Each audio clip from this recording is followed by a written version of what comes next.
안녕하십니까. 안보고상 보기의 최대환입니다. 우리나라 기독교 박해의 자취를 찾아서 천주교가 어떻게 그 자취를 기록하고 보존하고 있는가를 보고 있는데요. 오늘은 서소문 성지 역사 박물관을 갑니다. 서소문은 남대문과 서대문 사이에 있는 조그마한 관문인데요. 일제시대 때 소실돼서 지금은 자취만 남아있고 표지성만 남아있는 상태입니다. 의금부에서 각종 고문과 취조를 받던 천주교인들이 사명을 선고받으면 바로 이 길을 따라서 서소문 밖 사거리로 갑니다. 그곳에 차명지가 있었는데요. 자신의 신앙을 지키기 위해서 망나니의 칼춤 앞에서 순교한 그 자취를 천주교가 어떻게 기록하고 있는지 함께 가보도록 하겠습니다. 자, 다 함께 출발! 이 서소문밖 내거리가 차명지인데 옛날 조선시대 때는 굉장히 번화한 곳이었나봐. 그 마포나루에서 여러가지 문물들이 도성으로 돌아가는 입구, 차량 출입도 잦았다고 하고 그런 곳이었고, 시장도 있어 사람들이 굉장히 많은 곳이었는데, 차명지를 왜 거기에 선택을 했는가? 뭐 여러 가지 이유가 있지만 여러 사람들에게 어떤 메시지를 전달하기 위한 뭐 그런 장소로 선택을 했다는 뭐 얘기도 있고, 그 다음에 그 종묘 사직할 때 그 사직의 서쪽에다가 차명지를 만들어야 된다, 뭐 그런 고서를 참고해서 만들었다는 얘기도 있고. 자, 그렇게 번화한 곳이었는데 일제시대 때가 되면서 일제가 서소문을 없애고, 그 다음에 저기 경의선이 지금 보일 텐데 경의선을 놓고 철길을 만들고, 그 다음에 개발시대 때 여기 서소문 고가도로 뭐 이런 고가도로가 만들어지면서 서소문밖 내거리가 아주 그냥 뭐 사람들이 접근하지 않는 그런, 그렇게 고립된 곳으로 방치가 되어 있었나 봐. 자, 그렇게 방치되어 있던 서소문밖 내거리 차명지를 천주교가 어떻게 보존하고 있는지, 자, 가보도록 합시다.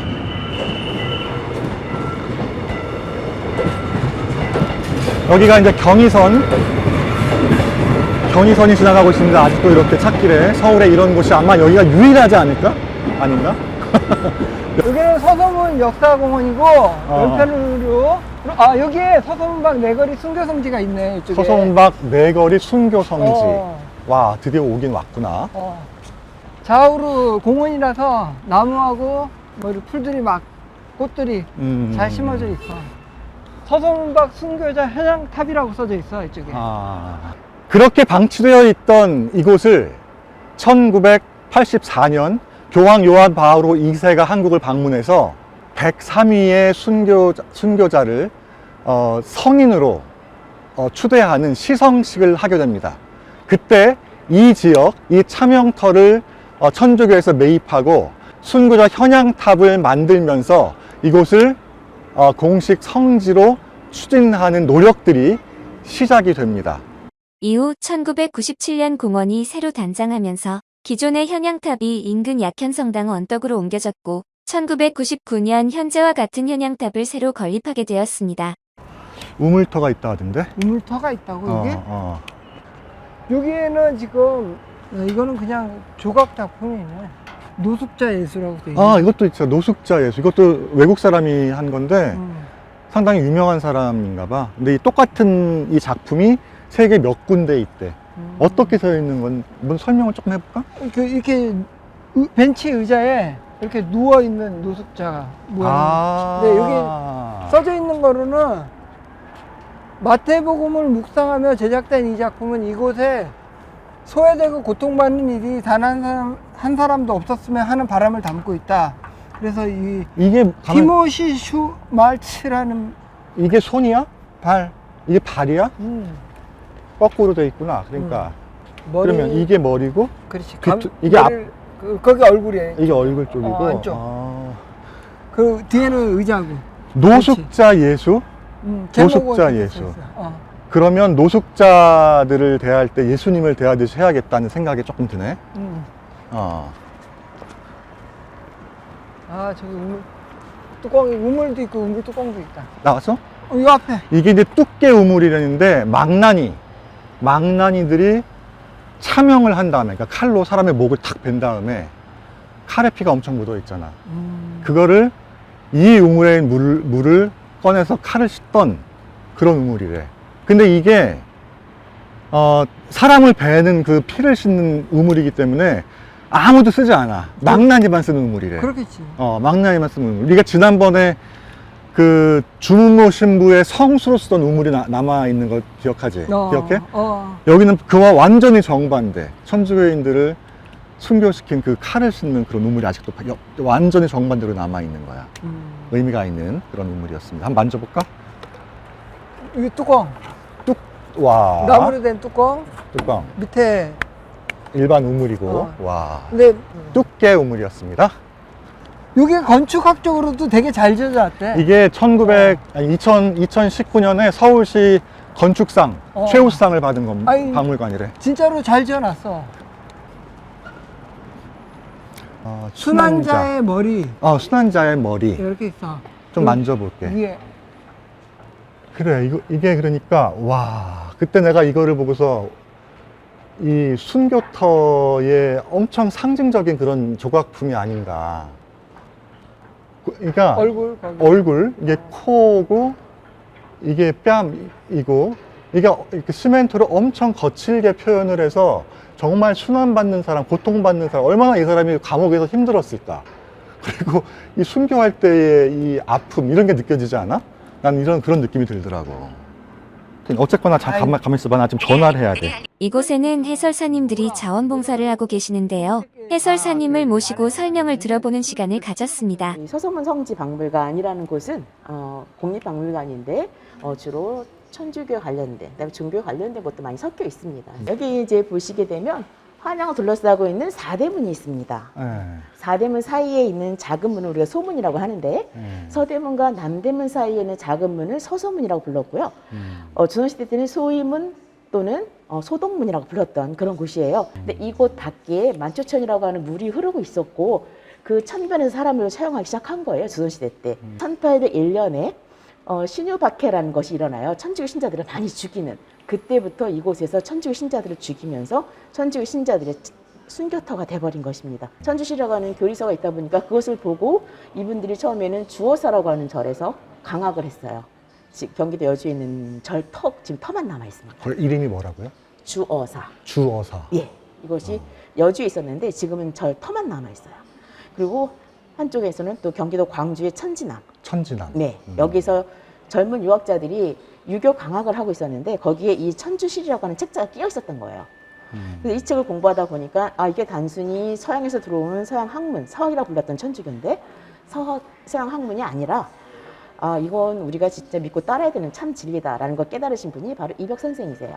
당시에 그 이벽 선생님께서 1785년에 붙잡혀가서 이제 붙잡혔다 풀려나셔서 그렇게 모진 고난을 겪으셨지만 그 뒤로도 우리 교회는 이제 더 성장을 하게 되죠. 근데 이 북경교구에서 하나 더 우리한테 명한 것이 있어요. 그건 뭐냐면 바로 제사를 금하라는 것입니다.